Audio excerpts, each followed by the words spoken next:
Bienvenue sur Fréquence Eureka, le podcast qui explore tous les domaines de la gestion de l'entreprise et du dirigeant. La fiscalité, les ressources humaines, le juridique, la finance, la stratégie au service des moments clés de votre société.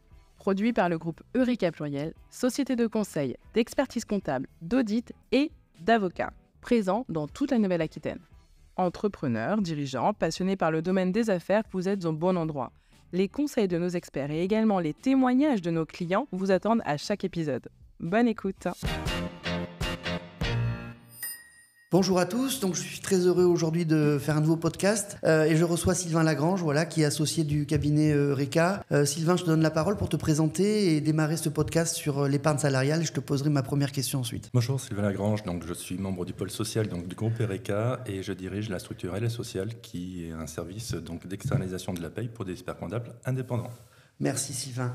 Alors le sujet du jour, c'est un sujet très important puisque on est dans une économie où la ressource humaine est un enjeu majeur pour nos clients. On sait que certains d'entre eux, dans pas mal de secteurs, ont eu des difficultés pour recruter, ce qui a entraîné pour eux une difficulté à réaliser leur chiffre d'affaires et donc ça a impacté en fait leur activité. Donc il y a eu cette bagarre, si je peux me permettre de m'exprimer ainsi, pour continuer à avoir de la ressource qui vient dans nos entreprises. Et dans les enjeux, évidemment, il y a le fait que pour attirer des nouveaux collaborateurs, il faut qu'on soit attractif sur un plan de la rémunération. Et dans la rémunération, il y a donc le salaire, il y a les accessoires de salaire, et on a fait un petit podcast à ce sujet récemment. Et puis, il y a un troisième point qui concerne l'épargne salariale. Et l'ensemble de tout ça, finalement, va constituer la rémunération globale que l'on va proposer à nos collaborateurs. Et donc, ce dernier bloc d'épargne salariale, on sait que ça peut avoir un effet assez important psychologiquement et sur un plan du montant qu'on va donner à nos collaborateurs.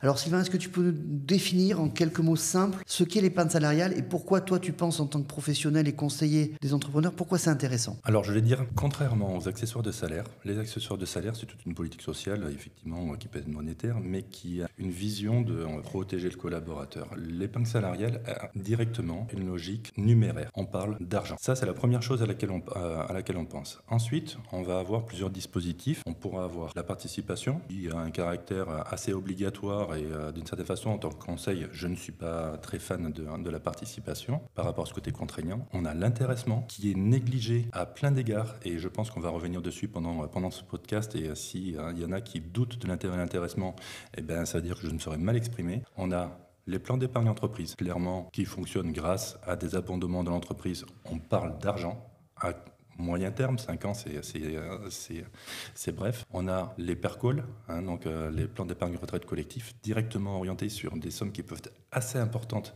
vers des compléments de retraite.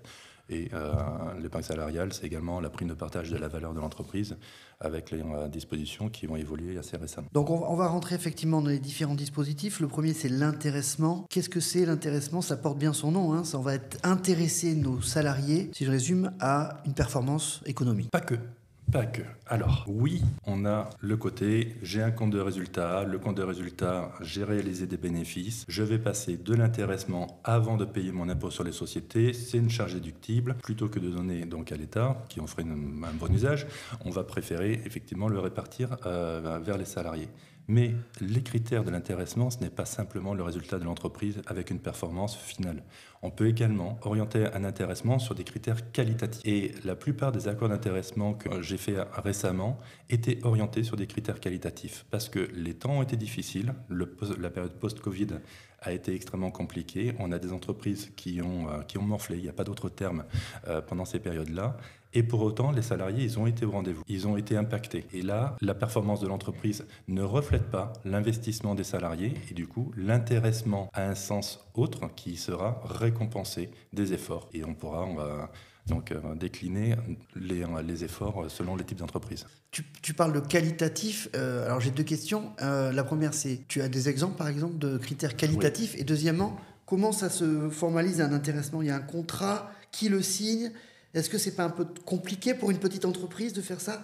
C'est souvent les questions qu'on entend. Est-ce que c'est pas une usine à gaz parfois et à la fin, à l'arrivée, il y a zéro alors qu'on a fait des formules un petit peu complexes? Non. Alors tout d'abord, c'est pas une usine à gaz. Autrefois, il y a longtemps. Un accord d'intéressement, c'était 3 exercices. On était liés. C'était du coup assez rigide parce qu'on connaissait la performance d'une année, mais on ne connaissait pas la performance donc à N+2. Mais tout ça, ça s'est assoupli. Aujourd'hui, on peut faire des accords pour 1 an, on peut le faire pour 5 ans si on veut avoir plus de présentation vis-à-vis des salariés, mais on peut également même faire des décisions unilatérales de l'employeur pour verser dans le cadre d'un dispositif d'intéressement. Pour le côté qualitatif, et un exemple, on avait une entreprise de travaux publics sur laquelle il y avait énormément de casses, de pertes de matériel. Ce budget-là était un budget comme le bouton en plein milieu de la figure que le chef d'entreprise voyait à chaque résultat, à chaque présentation des comptes.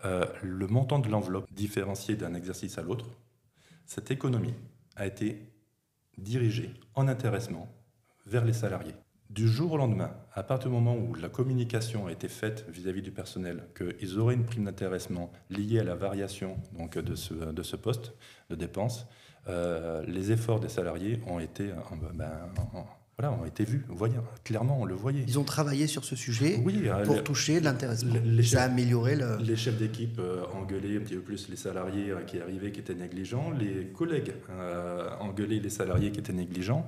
Et la posture, on va dire, de l'ensemble des salariés s'est améliorée grâce à justement ce critère-là. Donc en fait, ce que je comprends, c'est que dans ce contrat d'intéressement, il permet aussi de sous-tendre une stratégie finalement, pour le coup, d'attention sur le parc matériel par exemple. Oui, sur le parc matériel, ça peut être également lutter contre la casse dans un magasin, contre la démarque, ça peut être une qualité de service également, avec un questionnaire qui pourrait être envoyé aux utilisateurs. Toutes les activités que nous pouvons avoir, et je pense notamment à l'économie sociale et solidaire, ne sont pas que des activités lucratives. On a des activités où on peut avoir d'autres critères de satisfaction. D'accord. Et donc on mesure le résultat une fois tous les ans, par exemple. On dit voilà combien de primes d'assurance on a payé pour réparer nos camions. Oui. C'est ça, une fois par an, ça se mesure à peu près ou oui, ça dépend. L'intéressement, il est annuel. Alors après, on pense à la prime d'intéressement qui peut être versée avec des acomptes. Au cours de l'année, on peut prévoir des acomptes, mais l'intéressement reste quand même quelque chose qui est annuel. D'accord. Donc ça, c'est effectivement ça peut être assez efficace pour axer en fait les efforts de l'entreprise sur un sujet qualitatif. Comment est-ce qu'une fois que cette prime qui est liée à du financier ou à du qualitatif se déclenche, parce qu'elle peut... Alors pour le déclenchement, sans trop rentrer dans le détail, mais un petit peu, il va y avoir des seuils de déclenchement, des plafonds, enfin on peut vraiment adapter le contrat et la formule. Je crois que c'est assez souple en fait. Oui, alors on va parler plutôt le côté économie. Je pars du principe que j'ai mon compte de résultat. En bas de mon compte de résultat, j'ai un résultat. Le résultat est positif. Je peux avoir un intéressement et je peux avoir un intéressement à partir de 1 euro si je dis que si le résultat est positif, j'ai mis un aléa. Ce qui fait l'exonération de l'intéressement, c'est ce aléa. Sans aléa, il n'y a pas d'intéressement, il n'y a pas d'exonération. Et ensuite, l'intéressement sera calculé lorsque, passé l'aléa, j'ai effectivement le oui, non. Donc si c'est oui, j'ai un intéressement, après, j'appliquerai une formule de calcul. D'accord. Sur un plan fiscal, est-ce qu'il y a aussi, je crois, un intérêt plutôt de donner sous forme d'intéressement que sous forme de prime? Parce qu'on pourrait aussi récompenser les salariés avec les mêmes critères, avec des primes. Oui, absolument, mais... Là, la démonstration, elle est simple. Je donne 100 euros de prime à un salarié. Le salarié va récupérer donc 72 euros. Je donne 100 euros d'intéressement à un salarié. Le salarié va en récupérer 92. Moi, même 78 dans un cas et 92 de l'autre. Il n'y a pas de cotisation salariale. Pour l'enveloppe qui est déployée par l'entreprise, d'un côté, je vais donner 100 euros de prime et ça va me coûter 140, voire 160 si effectivement, moi, j'ai pas ma réduction générale de cotisation. Alors que si je donne une prime d'intéressement, ça va me coûter 100. Je donne 100, ça me coûte 100. Et en fait, ça ne me coûte même pas 100, puisque ces 100-là sont une dépense déductible du résultat, et par conséquent, je vais économiser de l'impôt sur les sociétés donc, à la fin. Donc il y a un écart qui est très important entre les deux mécanismes de prime ou d'intéressement qui est très fort en termes de charges. Oui, alors c'est en termes de charges, et également, il y a des entreprises qui peuvent verser des intéressements qui sont assez conséquents. La limite d'exonération, ça peut aller jusqu'à 20% de la masse salariale. C'est-à-dire que sur des grosses masses salariales, vous 20%, ça commence à être énorme. Le salarié peut être imposable. La prime d'intéressement, s'il est investi sur un support, comme un plan d'épargne entreprise ou un PERCO, la prime d'intéressement n'est pas imposable. Si elle est appréhendée, elle est imposable. Si elle est placée, elle n'est pas imposable. Donc ça, c'est une bonne transition. Donc effectivement, je suis salarié, j'ai droit de l'intéressement. Je touche par exemple 3 000 €. Enfin, j'ai droit à 3 000 € d'intéressement. Si je le récupère en sonnant et trébuchant, ça rentre dans ma feuille d'impôt sur le revenu. Si l'entreprise a mis en place un PEE, là, qu'est-ce qui se passe? Donc ces 3 000 € sont sur ce support financier et donc ils ne sont pas immédiatement taxés pour moi. À partir du moment où l'argent de l'intéressement ou de la participation est investi sur un support bloqué, il n'est pas imposable. S'il est appréhendé par le salarié, qui a un besoin, on va dire, immédiat, donc on a tous nos besoins, dans ce cas-là, la somme est imposable et également va rentrer dans son quotient familial vis-à-vis de la CAF. Donc des arbitrages peuvent très bien être faits, non pas sur l'impôt sur le revenu, mais également sur les prestations sociales, parce qu'il y a des salariés qui peuvent être un petit peu en seuil aussi. Et sur le côté placement, sur un PE, puisque tu citais un PE, le placement, on part pour 5 ans, mais il y a plein de cas de déblocage. Il faut en parler. Je me suis pacsé, j'ai débloqué. Je me suis marié, j'ai débloqué. J'ai acheté la résidence principale, je me suis débloqué. J'ai eu mon 3e enfant, j'ai encore débloqué. Alors attends, tu parlais de 5 ans. Est-ce que les 5 ans, c'est la durée minimum pour laisser l'argent sur le PE, pour être clair? Oui. Et au bout de 5 ans, si on le sort, il n'y a pas de fiscalité? 0. Sauf dans les conditions que tu viens d'exprimer. C'est ça. Vis-à-vis des clients, lorsque j'explique le principe d'un PE, j'explique, tout le monde a déjà vu un moulin à eau. Oui. On a des seaux qui se remplissent, ça tourne, et la 6e année, je récupère la première parce que la roue a fait son tour. Je récupère cet argent-là, et du coup, je peux réinvestir sur le PE et redéclencher ce qu'on appelle l'abondement, puisque, outre le côté exonération d'impôts, et le côté pas d'impact sur le quotient familial, on a aussi ce côté abondement qui n'est pas obligatoire pour l'entreprise.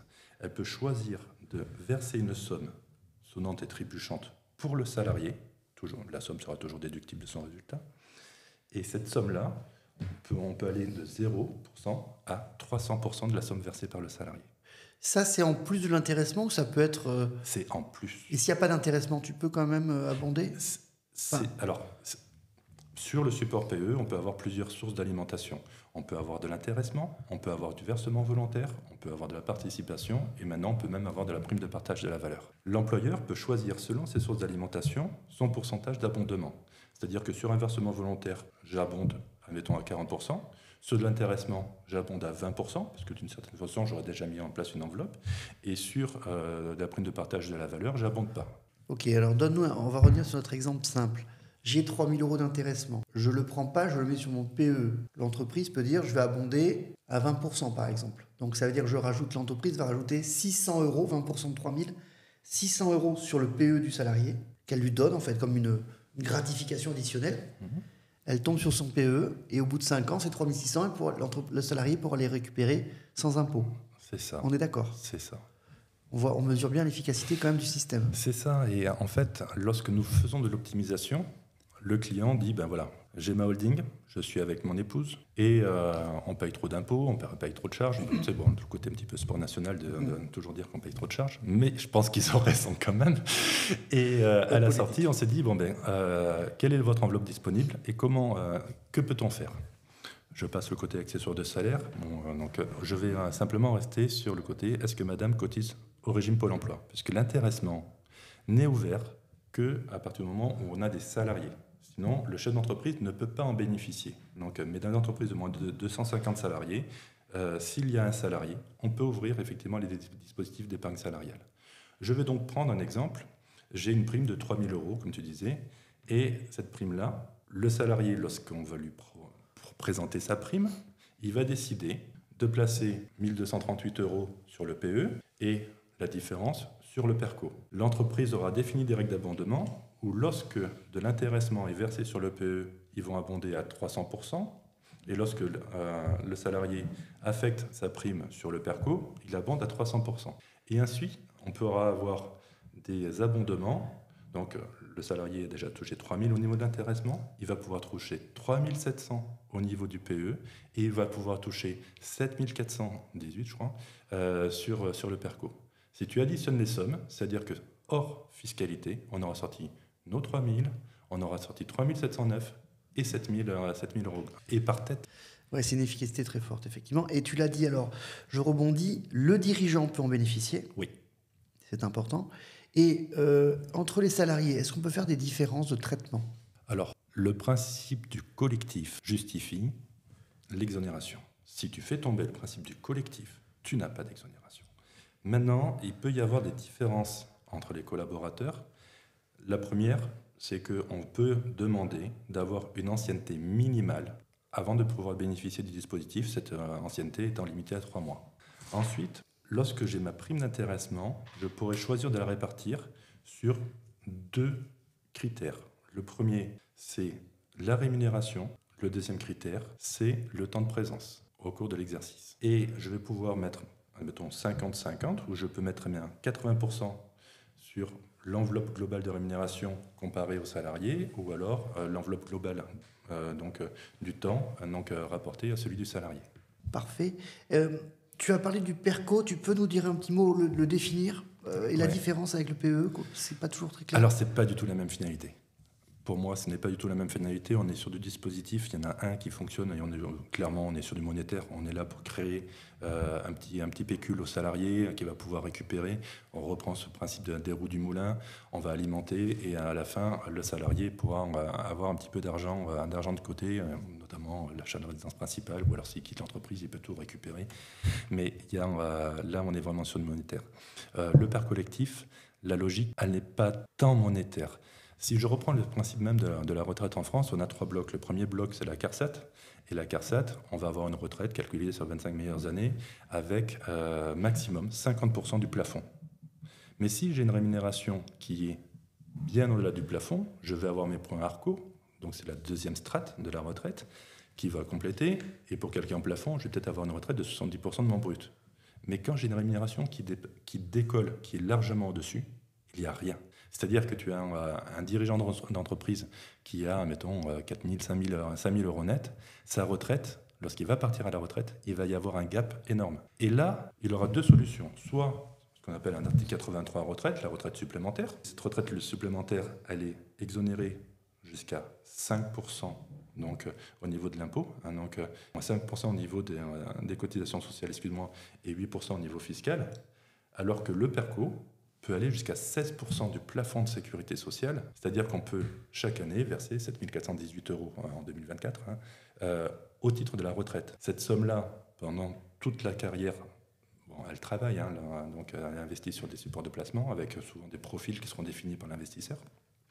Mais à la fin, ça permettra justement d'avoir un complément de retraite aux deux premières strates, la retraite de base et la retraite ARCO. Ok, on voit quand même là pour le coup le levier très fort sur un plan des sommes qui peuvent être placées et attribuées à nos collaborateurs, c'est effectivement très important.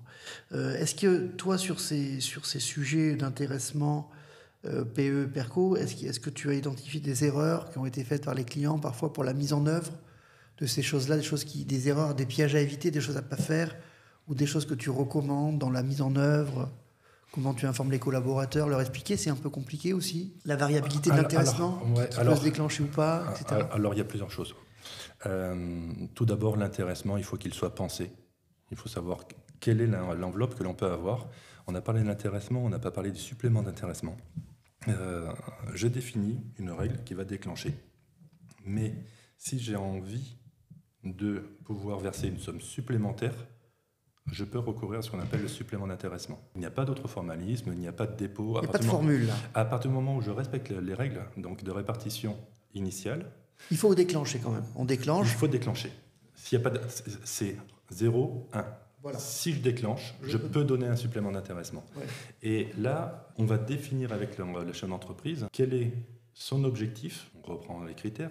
Quel est le montant qu'il est prêt à répartir. Donc, pour l'intéressement, les erreurs, ça serait d'avoir mal pensé son intéressement, de s'être engagé trop loin, sur des sommes trop fortes. Il faut faire des simulations de formules avant de le lancer. C'est ça. Donc, sur le PE, l'erreur, je vais dire que d'une certaine façon, il n'y en a pas, si ce n'est de se dire que quand, enthousiaste, je prévois du 300% d'abondement et qu'à la sortie, finalement, tous les salariés se décident à verser et que là, je ne peux pas maintenir mon enveloppe, effectivement, là, ça serait effectivement mal pensé. Mais c'est arrivé qu'une fois où le le client revienne en arrière, parce qu'au début, il était dans une structure où il y avait lui, son épouse, son fils, et après, finalement, la structure s'est développée et il a recruté d'autres salariés, donc on a baissé les règles d'abandonnement. Mais ça s'ajuste, il n'y a pas trop d'erreurs. Le père collectif, je dirais, il n'y a pas d'erreur. Il faut savoir pourquoi on met en place un père collectif, et il faut que ça soit vraiment dans l'idée du chef d'entreprise d'orienter une dépense directement vers la retraite. Si je mets en place un père collectif sur une population avec des salariés qui sont jeunes, ils ne vont pas verser. Ils ne vont pas verser leur prime d'intéressement, ils vont la percevoir, parce qu'ils ne vont pas attendre 30 ans pour pouvoir percevoir une somme. De la même façon, ils prennent cette somme-là, ils la placent pendant 30 ans, peut-être qu'à un moment, ils auront peut-être même quelquefois plus. Donc le père collectif, voilà, il est vraiment orienté sur la retraite avec une préoccupation des chefs d'entreprise à ce niveau-là.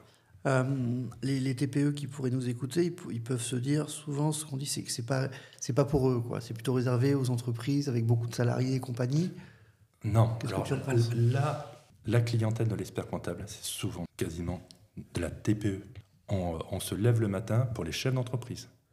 Ce qui, quand on fait ce podcast-là, c'est justement parce que ces dispositifs-là, c'est notre quotidien. Quand on en parle avec eux, ça les intéresse. Il y a des enveloppes, il y a de l'optimisation, il y a des structures qui sont plus ou moins familiales. Donc, et là, clairement, ces dispositifs-là, on les optimise sur de la TPE. Les grosses entreprises, on ne va pas parler d'intéressement, on va parler de participation parce que c'est obligatoire. Ils vont placer sur un PE, l'abondement, il est à 0%. 0%. Voilà, c'est investi, ils ont l'exonération fiscale et c'est tout. Dans les TPE, non, là, on va vraiment faire de l'effort. On va diriger une enveloppe et indirectement vers les salariés. Tout à l'heure, tu parlais d'un dirigeant qui était avec sa femme dans une société. Nous, on a déjà eu le cas, en fait, un dirigeant qui est isolé, il a une société d'exploitation, il a une holding, lui, où il a sa femme ou sa secrétaire, etc. dedans. Là, dans ce cas-là, on est bien d'accord que le fait qu'il y ait une salariée plus lui, on peut avoir un droit à ces mécanismes. Ça veut dire que le chef d'entreprise, dans cette petite holding financière, on peut mettre en place de l'abondement qui est réservé à lui et à sa famille avec peut-être une ou deux collaborateurs clés. Il pourrait en récupérer des fruits assez importants, puisque les abondements, il y a des limites, mais qui sont assez importants quand même. Et donc, ça peut représenter des sommes assez importantes pour lui, en fait. Ça représente des sommes assez importantes. Et vis-à-vis des collaborateurs, les collaborateurs sont dans le bateau quand tu parles d'une holding. Hein, donc, on a le capitaine, on a les équipes qui sont juste à côté. Et donc, en fait, ils vont en profiter. Ils vont en profiter. On peut avoir des sommes, je reprends, 3 709 € sur un PE en abondement et le double, donc 7 418 en PERCO.